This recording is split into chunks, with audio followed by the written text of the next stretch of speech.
Many teams use sprint burndowns to visualize effort remaining in the current sprint, in the hope to trigger good conversations during the daily stand-up. In this video, I present different examples of sprint burndowns, their pros and cons, and alternatives to try out. However, this video is an old one, with a much younger version of myself, initially uploaded to another channel. But since it's still very popular, I want to share it here on this channel in the hope that many of you still find it useful and valuable. Younger version of myself, go for it!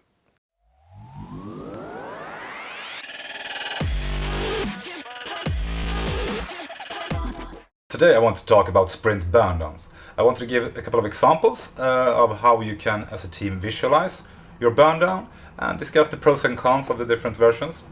And I also want to discuss the value of having a sprint burndown. To start with, the Scrum Guide doesn't say you need to have either a sprint wall, like this, or a sprint burndown. The Scrum Guide simply states that you should visualize your work and the team should every day summarize in some way the amount of remaining work. Sprint burndown is usually a line somehow showing the amount of remaining work. Not work accomplished, hours spent. The remaining work that the team needs to accomplish in order to fulfill the sprint goals. A sprint burndown is a tool for the team so that they easily can see, will we make it? Will we be able to accomplish our work that we planned in the beginning of the sprint by the end of the sprint? Or do we need to take some actions? Do we need to ask friends for help?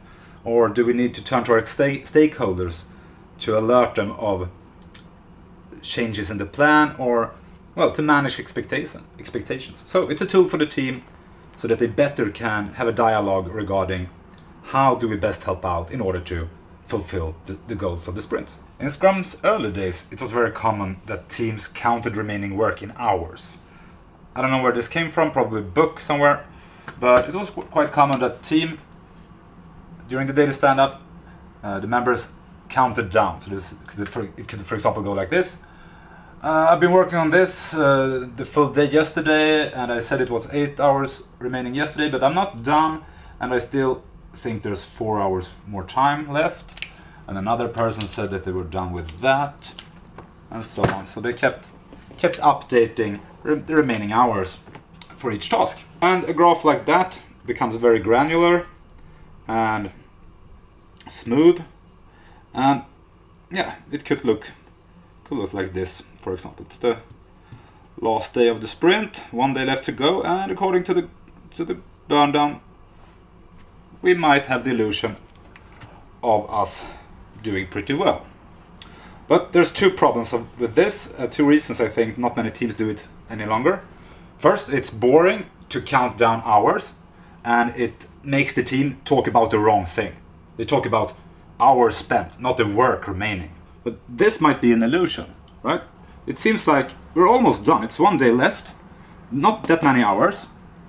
But the sprint wall could look like this. There's 1 hour here left, and 3 hours there, and 2 there, and 1 here. None of the stories are finished. You probably won't have anything to show for the demo tomorrow. Those are the two reasons why counting remaining hours is quite uncommon today.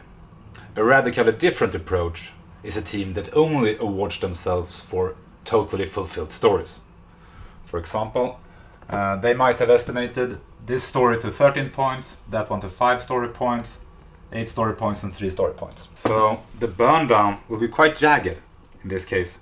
It will probably work a couple of days and nothing happens because they don't score until the story is totally done according to that team's definition of done.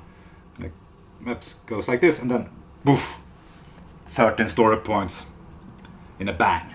And it might continue like this. This is really cool, sure. We only reward ourselves for actually fulfilling stories. And this probably drives better behavior than counting hours. But still, with this approach, the team hasn't really got a good clue about during this time. How are we doing? Are we making progress, or are we standing still struggling? So I see this is quite common still, because it keeps the team focused on the right discussions. how do we move forward? What's our problems and impediments? So what can we do if we want to track progress a little more detailed? Well, sure, we can add a graph showing remaining hours, but as I said, that's tedious and not commonly used any longer. But I've seen many teams just counting number of tasks left to do. So they just simply count it. We have 1, 2, 3, 4, 5, 6, 7, 8, 9. We have 10 post-its still planned or doing. So they count the number of post-its left to do. And this gives a little bit more detailed sense of progress. Are we standing still? Are we moving forward? And we need to take action. So these two combined can add more information. Another example of a technique used by some teams is also visualizing work in progress. So in this example, we have the team using number of remaining tasks for their main burn down, but then they count for every day number of tasks in doing. And it might look like this. And why some teams like this is because if they have too much stuff in doing, well, there probably are a lot of dependencies. They're probably doing too much multitasking and task switching. So it doesn't show remaining work. It's just additional information that some teams find valuable. This final example isn't strictly speaking a burn down. On a daily basis, every day, they ask themselves, how confident are we that we will be able to fulfill the goals of the sprint?